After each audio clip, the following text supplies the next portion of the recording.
Wow, that was surprising.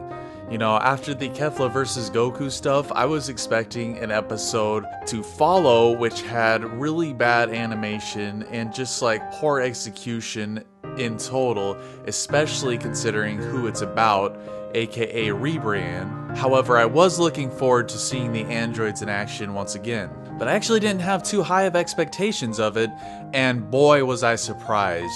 Albeit the first half of the episode had some wonky character designs and animation and stuff like that, the second half was really the highlight of all this. And I gotta say, for me, this is the best episode Super has in a little while, probably since the Hit and maybe the Kaba episode, mainly because I was just not interested in the Kefla and Goku stuff, even though 116 was pretty good. Which of course led Goku to being massively tired out.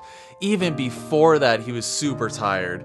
And then Universe 2 comes in, on top of that, seizing the opportunity to come and get him. Because this guy can barely stand now. And everybody knows it. Everybody knows that this guy is like on his last leg. Gohan and Piccolo try to go after him, but of course the Namekians stop them because they're in the middle of a battle. Like, how are they gonna leave? So Goku's all alone, and Vegeta's all pissy about the Ultra Instinct stuff. And they show him, and Topo is nowhere to be seen. I guess Topo just needed a pee break. But we cut around some more, and then we cut back to Vegeta, and all of a sudden he's facing up against Kaperska, whom with his suit's power gives him 300 times stronger attacks. Now this guy's pretty cool. It really reminds me of Mega Man, when Mega Man uses different powers, like his suit changes colors. To match the power that he's using. Anyway, Vegeta tries to give Ultra Instinct a shot and utterly fails at it. Granted, he doesn't really know the ins and outs of Ultra Instinct, so he could be more adept at the attack side of things, which they seem to be kind of hinting at. So Kaperska starts beating Vegeta's face in, and after a while, Vegeta's body is not reacting or dodging or anything. Vegeta is just like, enough of this, I'm done with it. Boom! Starts annihilating Kaperska. Apparently, 300 times increase in attacks is not enough for this guy to even phase Vegeta at all. So then we go to 17 and 18, and we have a really great character and relationship moment here, finally, with these brother and sister. She's hurt, and they actually talk about like 17's family, and I think this is something that we really needed in this series, and especially something that we need in this arc, and something that's important to kind of take a little bit of pause to bring in some depth to these characters and bring in some, relationship, some feeling and emotion into this, instead of just flat out, mindless action and all. Now we're getting some actual emotional relationship and character development and depth to these characters between 17 and 18, and actually provides a great foundation for what's going to happen later in the episode. So Universe 2 is going up against Goku. Ribrianne and Rozie show up as well, and Goku's like, oh, all of you versus me. Okay, and he can barely stand. And it's like, okay, Goku, you have instant transmission. You need to get your butt out of there. But at this point, I guess he doesn't really need to. 17 and 18 save him. They start fighting Rozie and Ribrianne. And it's actually kind of funny callback that Rozie and Ribrianne are doing the heart attack.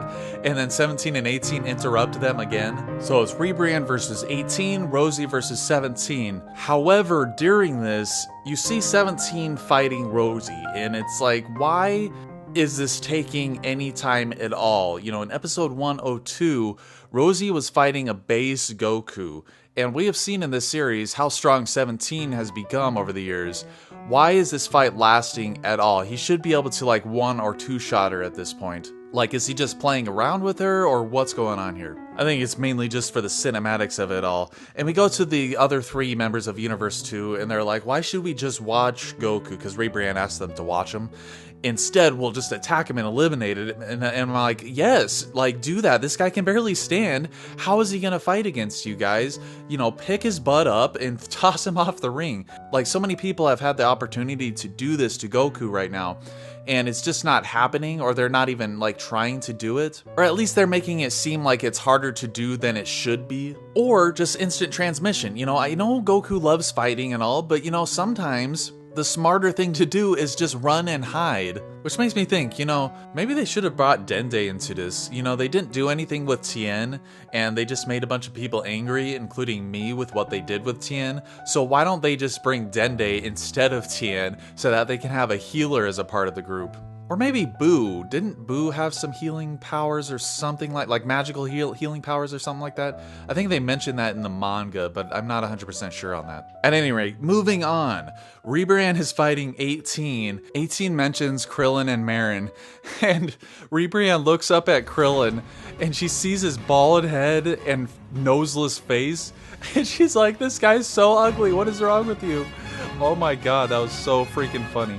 And I also loved how Ribrianne's body like moved in this episode. It was very like Looney Tunes-ish at points. But then after this, we get a really awesome like teamwork moment when Ribrianne does a giant heart blast at 18. 18 blasts out of the way because, you know, you can't fly in the tournament. So it's going straight at 17. He moves out of the way. It hits Rozie. 17 blasts Rozie off the stage, eliminating her. Boom.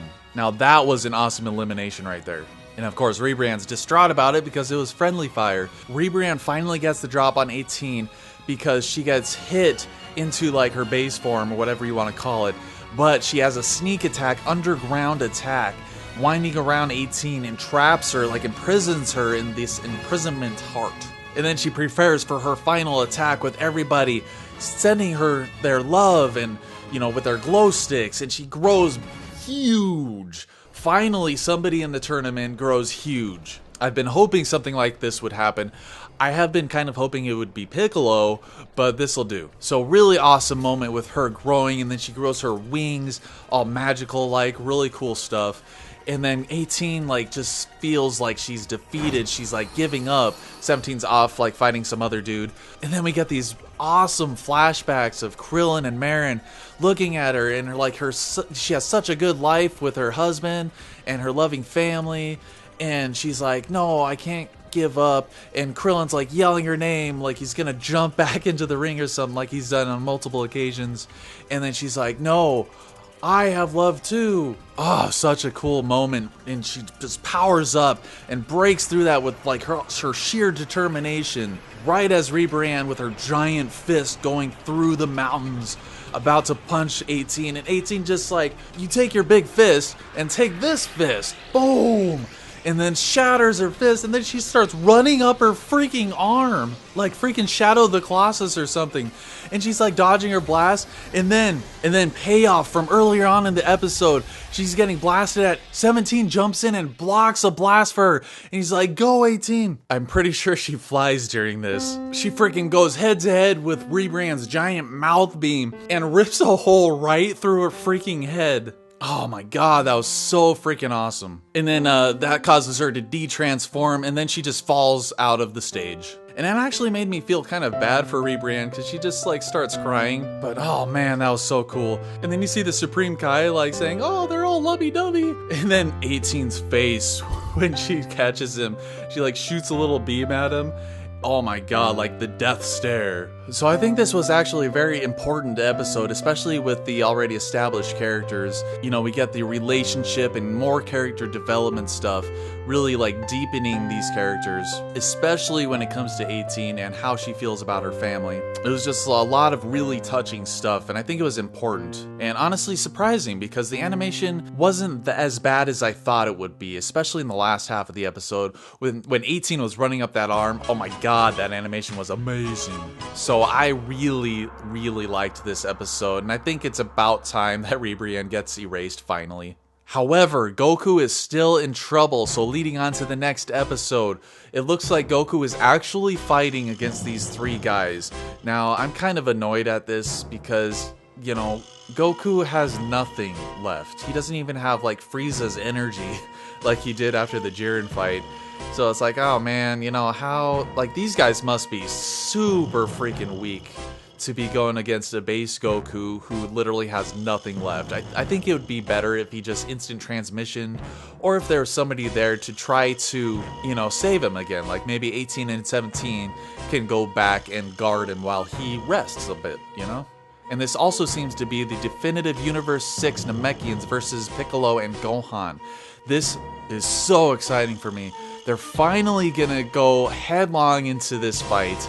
I really hope that Piccolo doesn't freaking job out without having some really great character moments. And it looks like we're finally actually going to get some background for these Universe 6 Namekians, and they have these shots of all the Namekians as if maybe these Universe 6 Namekians had absorbed or fused with all the other Namekians, and that's kind of how they're so strong, and that would make sense to me. Or maybe they're explaining that all the Namekians are like the criminals of their universe or something. But something that's kind of making me a little distraught is this one shot here, where it's showing Piccolo. It looks like Piccolo. Maybe it's one of the other Namekians, like the smaller Namekian, because it's kind of an extreme close-up, so it's hard to tell, but it looks like Piccolo. And it looks like we're getting flashbacks to the Saiyan saga when he sacrificed himself for Gohan. If he sacrifices himself for Gohan, I'm gonna be pissed. Anyway, 117 of Dragon Ball Super.